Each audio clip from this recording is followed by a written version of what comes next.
kalau tidak salah ya. Nah, saking cintanya saya sama Pak Prabowo gitu. Jadi saya memang kegiatan kemana-mana itu saya memang mendukung Pak Prabowo. Belum tahu kalau Pak Prabowo itu berpasangan dengan Mas Gibran. Ya, itu belum tahu. Pas awal-awal itu tahun 2023 belum. Masih wacananya masih ke A ke B. Wah, sudah banyak lah kan. Nah, tapi Gusya sudah menyuarakan Pak Prabowo Subianto sebagai RI 1. Nah, habis itu saya dibeli setelah di situ. Alhamdulillahnya ternyata Pak Prabowo sama Pak Jokowi bareng. Bukan Pak Jokowi. Nah, melalui putranya beliau, Mas Gibran. Akhirnya ya yang blacklist saya malu dong.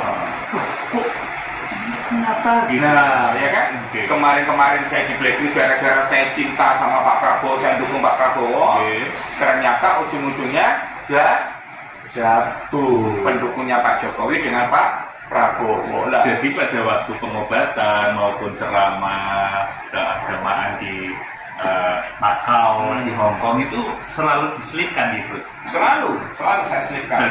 Saya itu dukung Pak Prabowo. Ini ya perlu juga tahu gitu ya. Kalau teman-teman lama saya pasti tahu ya. Saya ini kalau dikategorikan emas nih, saya ini 24 karat, 99,19%. Ya, jadi dari 2014 kalah saya diem. Gus sudah dukung Pak Prabowo, menyuarakan Pak Prabowo dengan Bapak Hatta Rajasa. 2014 kalah. 2017 saya mati-matian dukung Mas AHY Pilgub, kalah lagi. Pilgub yang di DKI kalah lagi, ya toh? Nah, kalau saya kan terkenal Gus Hasid Majelis Zikir Susilo Bambang Yudhoyono, ya kan, Pak SBY. Di 2019 saya dukung Pak Prabowo lagi dengan Mas Sandiaga Salahuddin Uno, kalah lagi. Di 2024 masih istiqomah dukung Pak Prabowo, malah sama Mas Gibran Raka Buming Raka. Alhamdulillah gol menang. Nah, dari rakyat ini otomatis saya butuh biaya. Saya minta bantuan sama Pak Andi. Nah, saya jawab, saya terima uang itu, iya saya terima, tapi asal usulnya apakah saya tahu uang itu hasil korupsi? Ya enggak. Ya saya nggak tahu. Sekarang secara logika, Mas Dokter, logika saja, teman-teman sahabat jamaah nih, semua nih, coba kita berpikir logika. Saya minta sama Mas Dokter didukung. Mas Dokter, saya mau bela Pak Prabowo. Kalau Mas Dokter ada rezeki, dibantu dong. Habis itu Mas Dokter ada rezeki, bantu saya. Ini Gus, untuk perjuangan Pak Prabowo, kata Pak Andi kan. Nah, masa saya nanya ke Mas Dokter, Mas Dokter ini uang dari mana? Pantas nggak kira-kira? Nggak pantas. Dibantu saja saya syukur alhamdulillah, apalagi nanya asal usul. Nah, saya katakan ya saya nggak tahu kalau uang itu hasil korupsi. Menurut mereka ini uang hasil korupsi menurut mereka. Nah, gitu. Saya pasca pilpres ya tetap begitu. Sebelum saya menerima dana, ya keadaan saya, kondisi saya begini. Sekarang pun pasca saya terseret kasus korupsi 237 miliar, ya begini. Tidak ada perubahan apa? Tidak ada yang saya makan sendiri. Ayo kita hitung bareng. Tiket saya ke Hong Kong mondar-mandir PP berapa? Saya nginep di hotel apa saja, coba dicek. Mulai harga hotel Regal Kos WB Hong Kong dengan hotel Pullman Kos WB Hong Kong, harganya berapa? Bahkan semua orang yang ada di KJRI Hong Kong mengatakan bahwa Pak Prabowo dan Mas Gibran pasti kalah waktu. Saya yang bersikukuh bahkan bertaruh sama beliau-beliau semua. Ayo, taruhan sama saya. Saya yakin satu putar. Nggak bahaya kan? Viralkan itu? Ya. Gitu? Jadi Wamentan sudah mengembalikan, saya juga disuruh mengembalikan. Tapi bukan masalah mengembalikan atau bukan. Pertanyaan saya menelisik ini loh. Ya. Dasarnya. Kita menolak arogansi oknum TN. Kodam ini mengeklaim menguasai lahan Itu dasarnya apa? Paling utama itu. Iya kan? Soalnya jangan sampai nanti arogasi oknum TNI tidak diketahui pimpinan-pimpinan atasnya insubordinasi atau tidak koordinasi dengan atas. Ini pertanyaan saya. Tapi kalau memang terbukti bahwa memang ini korupsi, bahwa memang Pak Andi ini menjual asetnya Kodam dengan sepihak tanpa alas dasar, ayo kita adu legal standing. Dasar hukum Pak Andi apa dasar hukum Kodam? Kita belak-belak. Kalau dari foto ini jelas ini putus karena akte nomor 1, sedangkan yang terakhir masih ada akte nomor 16. Nah, ayo kita buka-bukaan di sini. Dan untuk komentar apakah dengan sudah mengembalikan uang itu terus selesai perkaranya, terus seandainya saya mengembalikan uang 20 miliar yang pernah saya terima dari Pak Andi, terus apakah terus selesai urusan dan perkaranya? Ya? Benar? Terus pertanyaan saya, selama saya membela Pak Prabowo dari 2014, 2019 sampai 2024, saya dapat apa? Saya jadi apa? Pernah dikasih apa? Ayo kita ungkap. Waktu saya diundang ke Kartanegara, di kediaman beliau, pasca kekalahan yang sangat tragis di 2019, saya ketemu Bapak Prabowo Subianto di kediaman beliau di Kartanegara. Beliau juga menanyakan kesehatan almarhum mendiang mertua saya, Bapak Purnawirawan Brigadir Jenderal Lintang Waluyo. Apa saya dikasih sesuatu?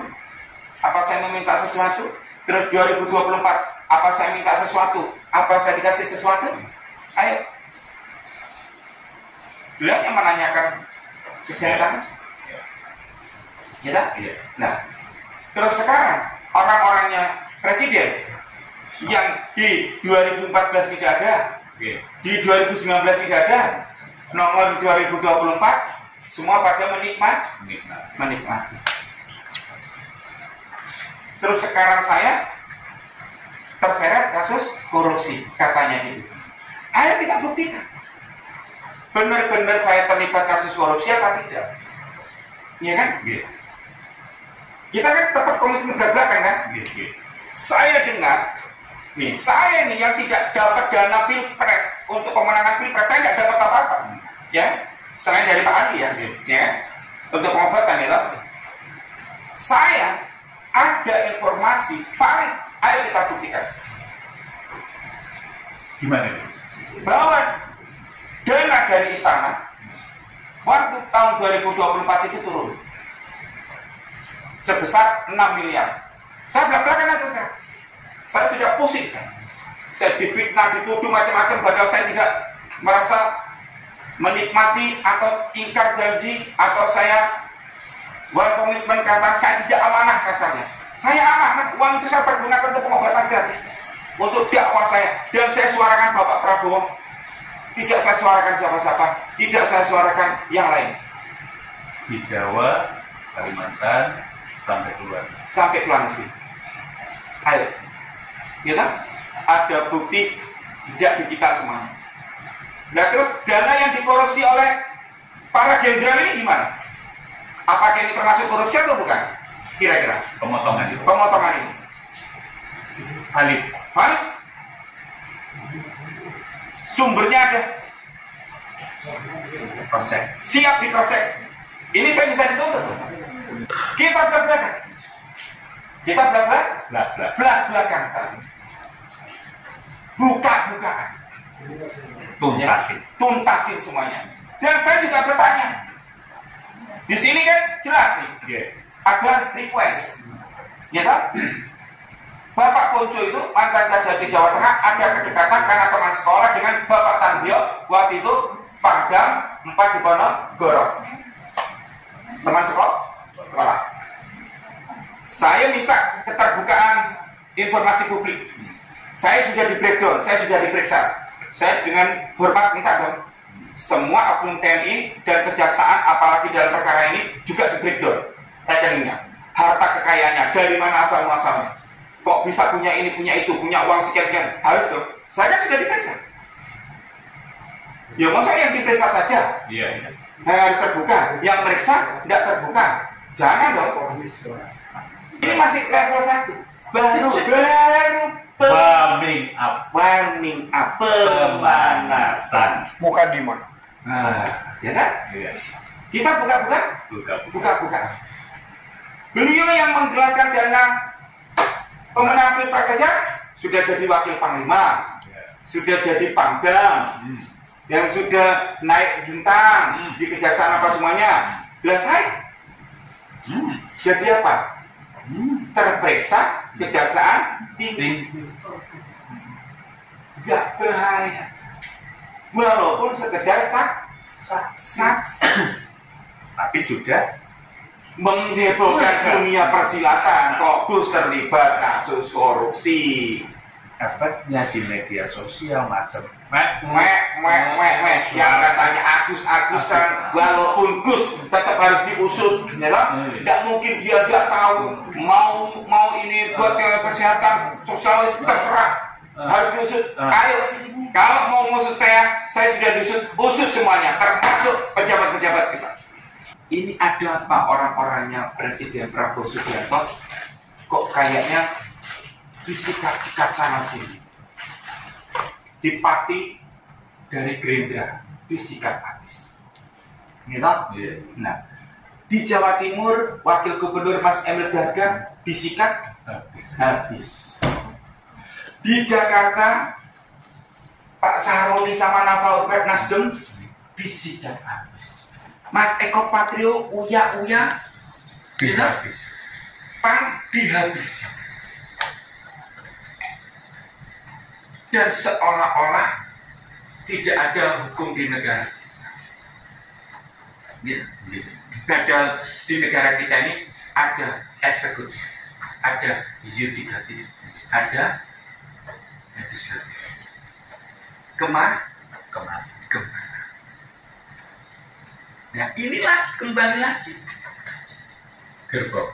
Saya kan waktu itu diingatkan dengan teman-teman kejaksaan yang baik, gitu.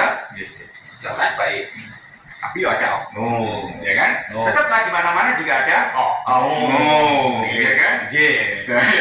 Saya dibilang selogus, jangan baper, kan baru ditanya-tanya, ya kan? Belum terbukti, tapi saya keburu meledak.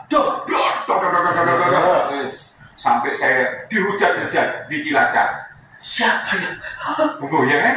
Nah, jadi di TNI ini ternyata juga ada gerbong-gerbong. Ya kan? Nah, sebenarnya itu permasalahan ini itu sudah mau di-take down. Sebenarnya kita buka-bukaan, kita jujur-jujuran saja, biar tidak ada dusta di antara kita. Di take down.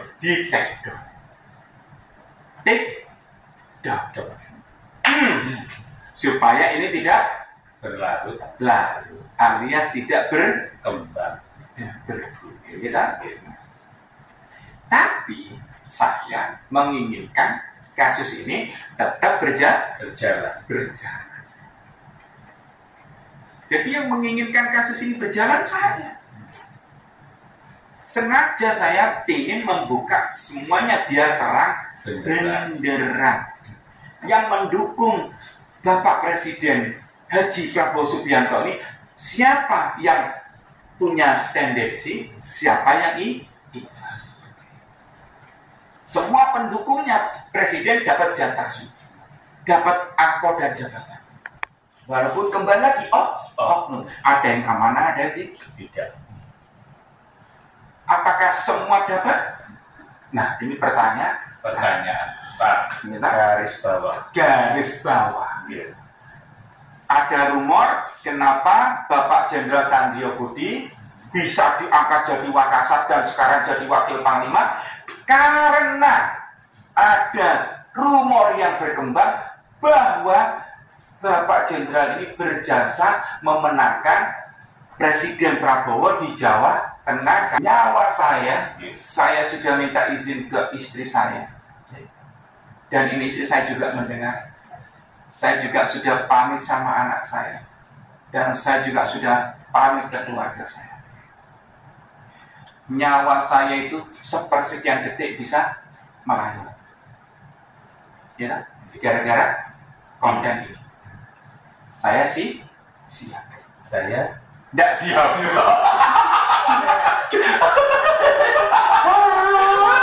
Kacau. Ya kan? Kita buka-buka. saya dadak Gus. Loh, karena prinsip saya begini, mending saya mati di medan perang menyuarakan, memperjuangkan kebenaran daripada saya hidup tenang dalam kemunafikan. Seorang ulama itu kalau bilhaq, ya kan? Harus jujur di lisan, di qaul. Ya kan?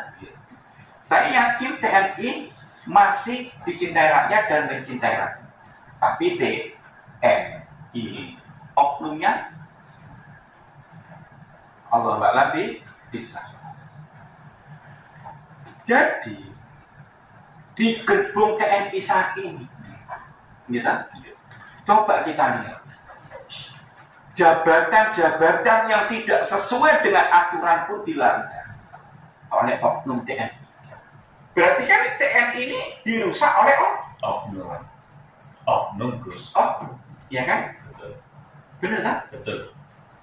Bahkan saya dapat info lagi yang lebih parah. Kemarin ada prajurit habis latihan perang, harusnya dapat insentif, harus dapat dana tunjangan. Latihan perang itu wakil Panglima TNI sama Panglima TNI katanya menolak kalau menggunakan anggaran Panglima TNI. Kenapa? Karena kan bagian pendana ini, dana yang ngurusin dana-dana ini, dananya tidak cair, menunggu waktu. Ini saat ini saya ada di Purwokerto, tempatnya jenderal besar yaitu Panglima Besar Panglima Sudirman. Apa sehebat Panglima Sudirman beliau? Seurgent apa? Sehebat Pak Soeharto? Sehebat siapa? Pak Nasution? Sehebat siapa? Sehebat Bapak Jenderal Prabowo Subianto yang sudah jadi presiden? Apa sehebat Pak Susilo Bambang Yudhoyono yang sudah jadi presiden?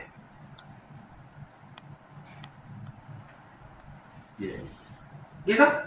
Kita harus berani mengoreksi ini, mengontrol ini. Karena di situ ada pajak kita. TNI itu napasnya dari mana? Pajak, anggaran pajak kita. Di situ ada uang kita. Belum lagi perekrutan anggota. Wedding itu. Calon anggota TNI baru. Kalau tidak pakai duit, isunya tidak lolos. Kalau tidak ada kedekatan, apalagi anaknya orang tidak punya, walaupun bagus hasilnya, tidak lolos. Tapi itu kan oknum. Saya kan bilang apa? Oknum. Ya semuanya kan harus dibuka. Iya. Makanya saya bilang kalau memang ini mau bersih-bersih Bapak Presiden Prabowo Subianto, jangan setengah gas. Gas. Mulai dari saya yang diseret 237 miliar, ungkap lahan ini punya siapa, dasar hukumnya apa, asal usulnya bagaimana, kok bisa Kodam HI, kok bisa Pak Andi jual, dasar hukumnya bagaimana, seperti apa. Saya tanya Pak Andi, katanya ada sertifikatnya yang ditandatangani oleh Purnawirawan Jenderal Bapak Hadi Cahyanto. Waktu itu beliau sebagai Menteri ATR BPN. Lah ya apa masa ya Pak Hadi, Pak Jenderal ini tidak memakai pertimbangan, harus menandatangani sertifikat bodoh gitu. Kan tidak mungkin. Kan ini harus dikaji ulang. Kok bisa terbit sertifikat? Berarti kan ada dasarnya. Ya mungkin kan. Ya tidak mungkin. Ayo kalau kita mau belak-belakan, kita buka-buka, ayo. Mau sampai nanti subuh kita break sholat maghrib, ya toh? Nanti break lagi sholat isya sampai subuh. Tidak apa-apa. Yang penting semua yang nonton puas bahwa ada data yang harus di-share ke publik terbuka. Cuma kira-kira di datanya kita enggak kita? Ini yang sekian banyak menteri ada yang hitam. Oh, ya bahaya, gitu.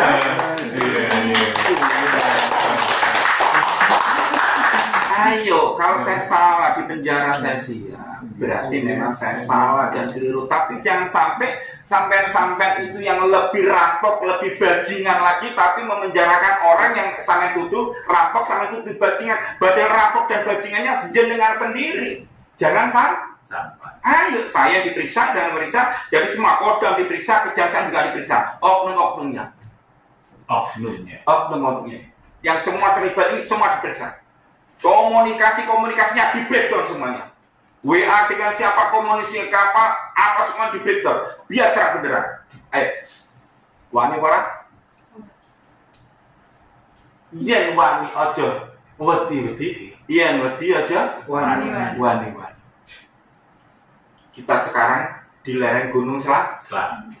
Tempatnya Panglima Besar, Panglima Sudirman. Malu dong kalau kita setengah-setengah nyali kita. Makanya kita gas Polrem belum.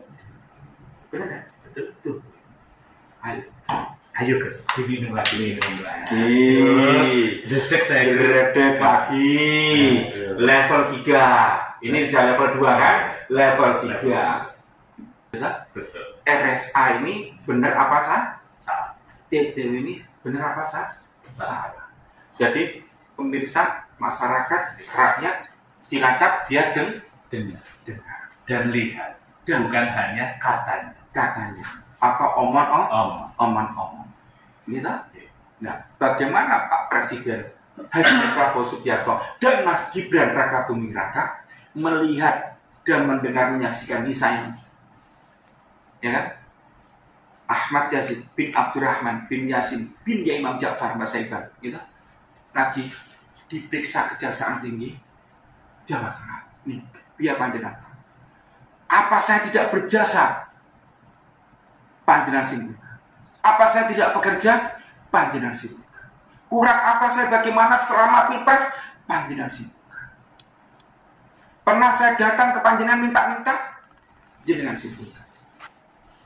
Kenapa sekarang saya berbicara buka-buka? Biar panjenengan tahu orang-orang panjenengan mana yang ikhlas, mana yang penjilat. Iya kan? Indonesia tidak lagi baik-baik saja. Kemarin kejadian demo besar-besaran seperti itu, gitu. Ada Bais katanya ketangkep, ada intelijen katanya ketangkep, sampai menunjukkan KTA, ya kan? Rumah Pak Saroni dijarah. Padahal RT-nya sudah memberitahu bahwa dari pagi itu bahwa rumah Pak Saroni sudah ada informasi mau didemo. Kenapa tidak ada pengamanan? Dan rumah menteri. Siapa beliau? Ibu Sri Mulyani juga dijarah. Pengen tahu bocorannya? Bagaimana? Loh, nggak bahaya tak? Bocorannya itu. Jadi Bu Sri Mulyani ini sudah telepon ke Pak Menhan, menghubungi Pak Menhan dan menghubungi Pak Seskap. Infonya mengaku kalau rumahnya beliau akan ada demo atau penjara. Tapi cuma dikirim 20 personil dari TNI. Kira-kira 20 anggota itu mampu tidak membendung masyarakat? Sekelas menteri. Terus ada info intelijen takut semuanya, berarti kan intelijen memang ada di demo itu ada. Ya mulai dari Intel Koramil, Polsek, Kodim, Polres, Polda, Kodam, mau Bais, mau BIM, intelijen pasti ada dong, tidak? Ya pasti. Sebagai informasi. Tapi pertanyaannya tidak di situ.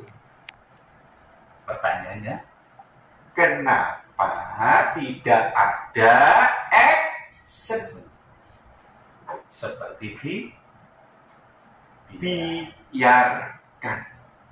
Jadi demo kemarin seolah-olah dibiarkan. Ya kan? Loh, intelijen ini bisa apa? Karena dia bisa melaporkan. Yang mengambil keputusan siapa? Pimpinan. Apalagi ada keterangan Wakil Panglima TNI mengatakan tidak semudah itu, harus ada koordinasi dari Polri ke TNI. Nah, logika sekarang, logika nih Mas Dok. Ini bahasa simpel yang sekarang lagi viral. Ya tak? Ada anggota TNI lewat di jalan gelap-gelap. Terus anggota keluarganya diperkosa atau dirampok. Masa anggota TNI ngomong ini bukan ranah saya, ini ranah polisi. Gitu. Hah? Terus kira-kira keluarganya tadi gimana nasibnya? Kan saya TNI, bukan polisi. Itu ranahnya polisi. Nah, kira-kira begitu enggak? Ya kan? Jadi kan harusnya kan Panglima TNI dan Wakil Panglima TNI kan punya inisiatif. Merasa bahwa ini adalah bagian dari yang Loh ya kan TNI Polri, selalu nggak mungkin TNI saja. Selalu disebut TNI Polri. Berarti kan kita rekan, sahabat, teman. Toh pendidikan juga sama. Gitu? Yang akhlak kan pendidikannya sama. Di Gunung Kidul. Yuk masa nunggu ditelepon atau apa? Ini kan negaranya. Kalau sampai terjadi penjara di mana-mana terjadi chaos, yang rusak siapa? Negara. Harusnya kan punya langkah koordinasi dengan Menhan mungkin, Menko Polhukam mungkin, nunggu perintah presiden. Dan sebenarnya mereka Sudah mengerti arahan-arahan. Iya, alurnya sudah mengerti. Contoh banyak kan TNI yang berprestasi, menggagalkan begal, ya kan, menangkap narkoba, gitu. Itu kan bukan tugas TNI, tapi inisiatif pribadi untuk pengamanan wilayah dan untuk menjaga negara. Siapa yang merongrong keamanan dan kenyamanan negara, maka musuh bersama kan? Terus kayaknya di tengah ketinggian seperti ini, lagi tinggi-tingginya terpaksa kita harus break dulu. Karena tetap harus break dulu. Memperpanjang energi. Terima kasih. Oke. Terima kasih. Oke, gitu, Kita lanjut di kesempatan berikut. Kalau ada kesempatan, kalau tidak ada kesempatan. Assalamualaikum warahmatullahi wabarakatuh. Assalamualaikum warahmatullahi wabarakatuh.